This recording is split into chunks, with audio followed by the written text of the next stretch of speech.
Isang hapon naalis kami dahil meron kaming meeting. At dito siguradong hindi ko mawawala yung asawa ko. Tignan nyo naman, orange na orange. Ready na rin ang lahat dito. At the same time para makapag-relax din kasi araw-araw pare-press lang ang nangyayari. So lalabas muna kami to recharge. So may mga ganito talagang klaseng pagkakataon na kailangan mo ibahin yung routine mo para pagbalik mo sa trabaho mas ganado ka, mas malakas ka. Ang ganda talaga ng t-shirt ni Pastor Alcar dito. Kaso lang guys, face out na to. Abangan nyo na lang yung mga next designs na ilalabas namin ang my father told me. Pero anyway guys, bago natin ituloy to, meron muna akong gustong i-share sa inyo. Sabi sa Romans 8 verse 6, so letting your sinful nature control your mind leads to death. But letting the Spirit control your mind leads to life and peace. Paanong leads to death, Coach Mav? Kahit naman anong piliin ko dyan sa dalawa, ay siguradong darating yung araw na mawawala tayong lahat dito sa mundo. Di ganun din, bakit pa ako mamimili? Well, yung death na pinag-uusapan dito is yung eternal separation from God. At nandito ka pa, humihinga ka pa, pero wala ka ng purpose sa buhay. Maaaring ang purpose mo makabili ng bahay, ng kotse, mag-ipon, makabili ng lupa. Pero what comes after those things? Pero kunyari nagawa mo na yung mga bagay na yun,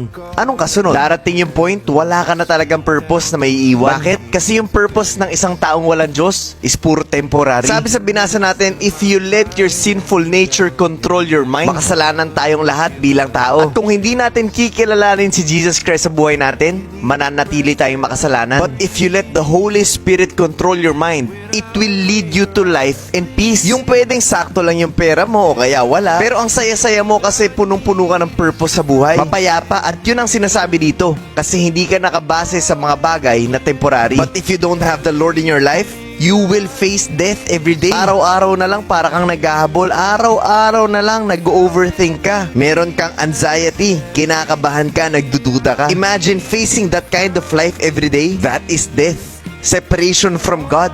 There is no peace. Meron bang exempted dito? Wala. Lahat makakaranas nito basta walang Diyos. Mayaman man o mahirap, babae o lalaki, bata o matanda. Kaya guys, sana naiintindihan nyo yung message ng video na to because God wants to give you a life na punong-puno ng purpose.